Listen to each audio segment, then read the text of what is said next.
जी sir.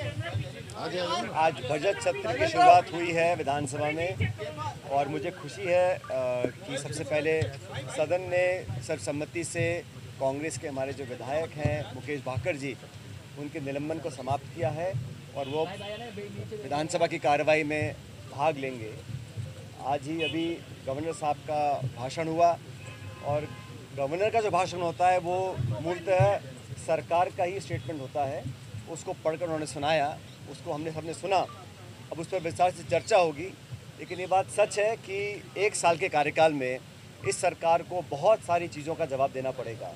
प्रदेश में जो हालात हैं लॉ एंड ऑर्डर के, ग्रामीण क्षेत्र में विकास के, स्कूलों को ख़त्म बंद करने के, जिलों को समाप्त करने के, इन सब मुद्दों पर सरकार की जवाबदेही हम लोग तय करेंगे। मैं चाहूँगा, स्पीकर महोदय भी चाहेंगे कि सदन चले, चर्चा हो, संवाद हो और जनता से जुड़े मुद्दों को हम लोग सदन के अंदर उठाएं। विशेष रूप से जो लोग पहली बार विधायक बने हैं उनको बोलने का मौका दिया जाना चाहिए।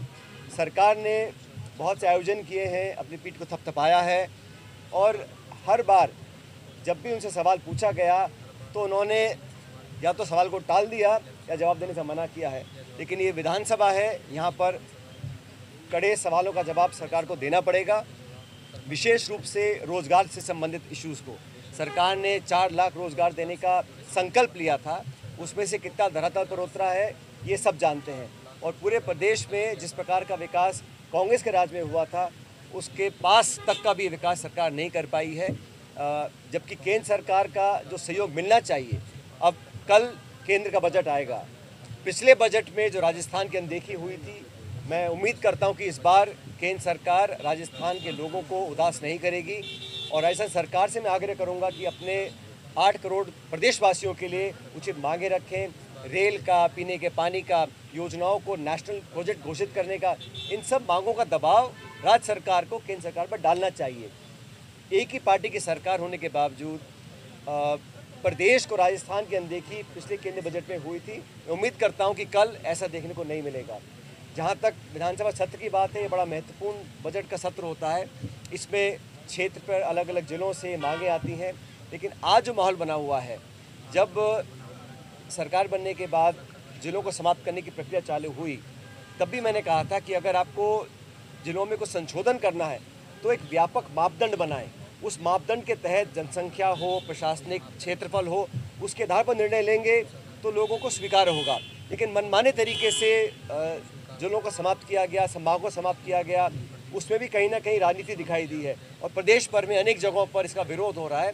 तो सरकार को जवाब देना पड़ेगा और सिर्फ भाषण देने से या संख्या बल के आधार पर विपक्ष की आवाज़ को दबा पाएँ, ऐसा हम लोग नहीं होने देंगे। भाई साहब, किरोड़ी लाल मीणा ने अभी एक बयान दिया है जिसमें कहा कि हाँ जी के दरबार में अगर हाँ जी कहेगा और नान जी के दरबार में नहीं कहेगा तो। देखिए, डॉक्टर साहब के बारे में मैं ज़्यादा नहीं बोलना चाहता हूँ, क्योंकि वो बहुत लंबे समय से, मैं तो कहता हूँ जब से सरकार बनी है तब से दुविधा में है। सरकार ने पद दिया भी, लेकिन उनके ओहदे, उन्होंने जो मेहनत करी थी विपक्ष में रहते हुए उसके अनुरूप नहीं दिया। इस बात को सब जानते हैं, लेकिन फिर भी उनको बनाया और नहीं भी बनाया, इस्तीफ़ा रिजेक्ट भी नहीं किया, एक्सेप्ट भी नहीं किया, मंत्रालय दिया भी और नहीं भी दिया। जो दिया है तोड़ फोड़ के दिया है, तो उनके साथ जो हो रहा है उनके बारे में उनसे पूछना बेहतर रहेगा। मैं तो उतना ही जानता हूँ कि चाहे एसआई की भर्ती हो, चाहे ईआरसीपी का इशू हो, उन्होंने अपनी बात को रखा, लेकिन क्या सरकार उनकी बात को सुन रही है? हम लोग चाहते हैं कि निष्पक्षता से, अभी आज गवर्नर के साहब के भाषण में कहा गया इतने लोगों को हमने पकड़ा है जो पेपर लीक में इन्वॉल्व थे, वो बड़ी मछलियाँ कहाँ हैं भाई? हम तो जांच के लिए तैयार हैं। हम तो हर समय मांग करते रहे, कोई व्यक्ति किसी दल का हो, किसी विचारधारा का हो, किसी पद पे हो, अगर पेपर लीक्स में वो कहीं इन्वॉल्व है और तथ्य प्राप्त हैं और पारदर्शी जांच हो रही है तो कार्रवाई करनी चाहिए। 1 साल से आप सरकार में है, केंद्र की सारी एजेंसी आपके पास है, विरोधियों को टारगेट करने के लिए ईडी, ईडी, सीबीआई, ईडी सब आपके पास। लेकिन जो असल में जो देश की भविष्य को खोखला कर रहे हैं पेपर लीक कराकर, उनको पकड़ने के लिए केंद्र सरकार, राज्य सरकार ने क्या किया है?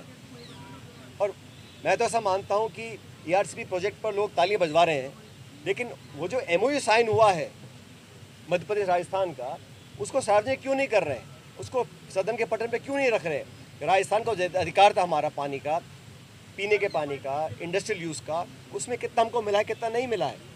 तो ये जो उन्होंने अनिश्चितता बनाई हुई है, मैं समझता हूँ सही नहीं। लोकतंत्र में पारदर्शिता अति महत्वपूर्ण है।